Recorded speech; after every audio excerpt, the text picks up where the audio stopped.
All right, so employer healthcare costs, right? Fully insured, self-insured, level funded. How does all this stuff work? And you have lots of different variations about how all this works. So that's what I'm going to show you here real quick. And so I believe, I've been teaching people how to do this stuff for a long time, about 15 years, and I believe if you understand what happens at a fully insured dollar, then it'll help you to kind of get where you're going. So if you think about it, when you're paying $1 to an insurance carrier, you start to just go, all right, where's that money going? All right, so we've got a percentage that's going to taxes. Handwriting's terrible. All right, so, but you get the point. So now that's different in each state. It's called a premium tax, and we're just going to be very conservative. We're just going to say it's 2%, right? Then we have commissions. All right, so commissions are going to range in different products, and sometimes they pay what they call a PEPM, a per employee per month, and sometimes it's a commission or a percentage commission. So in other words, you can say maybe it's about 5%. And then there's a section that's called retention. All right, so again, backing out, what are we talking about? We're paying $1 to an insurance carrier. So what are they doing? And so 2 cents is going to go to taxes, 5 cents is going to go to the consultant to get them paid. And then there's going to be this part that is what the insurance carrier retains. All right, and then the rest of this is claims. And we're talking about a fully insured medical plan at this point, right? And so it's easiest to think about it in terms of a group health insurance policy for an employer, because obviously an individual is not going to be thinking about being self-funded or anything like that. And so the rest is claims, is medical claims, is pharmacy claims, right? And so this is going to come up to somewhere around 75%, really 70 to 75%. And then the rest of this retention ends up being everything the insurance carrier is doing. Now people will go, wait a minute, Mark. After the Affordable Care Act, there were medical loss ratio rules that had to be. This is you know the old shell game? You know, just you're moving around, you can't figure out where the ball is, but this guy already, this is a little bit like this, because if I pay you, you know, in other words, if I pay out $75 or 75 cents, and then someone sticks $15 in my back pocket, I didn't really spend $75. You know, and a lot of you would go, wait a minute, that's a kickback. Yeah, that's right. That's how that works. And there's lots of this stuff that happens inside this. It's not worth going into that whole thing. And so, again, we're trying to think, all right, we pay $1. We're trying to figure out, do we want to be self-insured? A lot of people, you know, talk about this. Should I be this? What even is it? But really, so what are we talking about? We're really talking about this piece of it, these pieces, because the claims kind of are what they are. The first guy that I worked for in the employee benefit business when I worked for Marsh & McLennan Companies, he'd say, Mark Combs, let me tell you something. Claims are what they are. It does not matter what the medical plan is. If somebody gets hit by a bus, they just got hit by a bus. It does not matter if you're fully insured, if you're self-insured, they just got hit by a bus. So there's going to be certain claims that happen, and there are ways to impact that, but overall, the claims are going to be what they are. And so you have to think, okay, well, why would anybody want to be self-insured then? All right, well, you might remember this thing if you paid attention in statistics class. And think about this as being average healthcare, expected healthcare cost for somebody, all right? In different areas of the country, it might be different amounts. Let's just say it's $7,500, right? $7,500 of medical and prescription drug costs that a person's going to have in a year. And then there's what they call standard deviations. So they could end up having less than that or more than that by a certain amount, which is a mathematical term. And it ends up being different standard deviations. Well, the longer that you end up doing this and the larger that you end up becoming, the longer meaning the more claims history you have and the larger of an employer you are, what you find is that you start to mimic this normal curve distribution. What does that mean? It's a big fancy way of saying we can predict this crap. And so if we can predict this crap, why the hell do we want to pay someone this amount of profit to actually insure it? Why don't we kind of get into their pockets a little bit? And so when you end up becoming self-insured, you go, no, I don't want to do this. I want to do this a whole lot different. So the first thing that's going to happen is that these taxes, it used to be the taxes almost all went away. There's still some We're not going to go into the PCORI and all things because of the Affordable Care Act. There's still a little bit, but not nearly as much. And so this ends up being minimal in terms of a percent.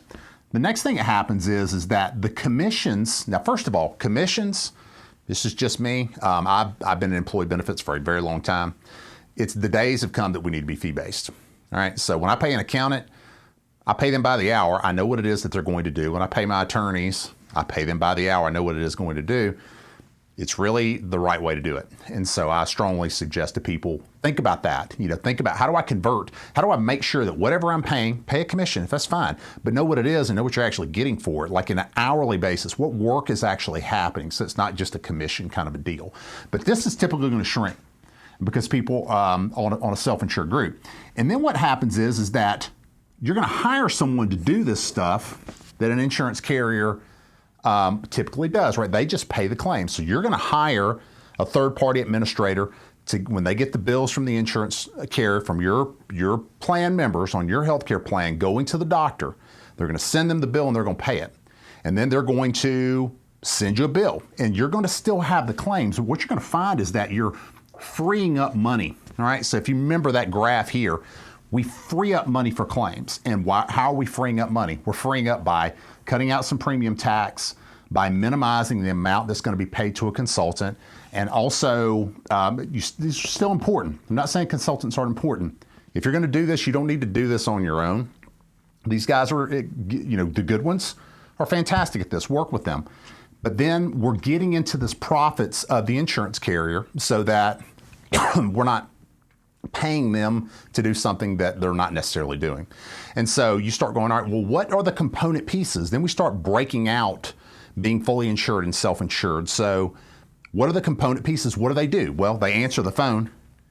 Theoretically, my insurance carrier rarely answers the dang phone, but theoretically they answer the phone. They set up networks. They send you cards. They're going to do lots of things like that. They're going to pay your medical claims and your pharmacy claims. And what else are they going to do? They're going to buy certain insurance internally. And so you go, well, wait a minute. They might do it or they might not do it, but there's really two risks, right? If you have 100 employees or 1,000 employees, doesn't matter. There's two major risks that you have. You have a risk that is specific to Mark Combs. Mark Combs gets hit by a bus. All right, that's a specific risk to me that the claim is $500,000. You might go, well, if Mark happens to be walking with Trent and Brian, and then I had 3 employees, they all got hit by the same bus, it's $500,000, that's $1.5 million. I can't afford that risk. You're right. So what you end up purchasing is some specific reinsurance that you're only going to pay X amount. Now there's different levels that you will set that at. It might be $50,000, it might be $500,000, depending upon how large you are as an organization. The second thing isn't that a specific risk that one person has a major, huge claim. It's an aggregate risk. Maybe a bad example, but everybody gets the bird flu, right? So it was $5,000 for everybody to get whatever they had to get, the drugs, and they got all healthy from it, and that's fine. And no one had any major issues that were costing tons of money, but from a financial perspective, it was catastrophic because in that normal curve distribution, you're way out there from expected cost on each person. And so they buy insurance. Now, they might layer that off in different ways, and that's what it gets pretty complicated in that. But you're thinking about it from an employer's perspective, fully insured versus self-insured. That's what you're looking at. You're recreating your own insurance plan. And so when things happen good and the claims end up trending out really well, then great. The claims don't happen. The profits don't happen to the insurance carrier. You actually keep that money. Here's the major thing, though, that when I always talk to people about this is that no one's going to pay your claims but you. There are no free lunches, period. It's like I'm having a conversation with my kids. I am using their washable markers right now, so I might as well be having a conversation with them. No one's going to pay your claims but you. Now, if you're fully insured, let's say you blew up that plan and you paid in $1 million of premium, but your claims were $2 million. What do you think is going to happen at renewal? They are going to get their money back. Right, and so they're going to catch up, it's going to catch up, and you're eventually over time going to pay your claims. And so now, if you're 20 employees, 30, 40 employees, 50, 75 employees, small organizations, it's a little bit more dynamic than that. There are things called level funded products to where they'll essentially create this self-insured plan and then they'll figure out what it's going to cost and they'll go, $1.2 million, we're just going to bill you $100,000 a month and you just pay them $100,000 a month, just like you normally would. And at the end of the year, you go, do I have any money back or not?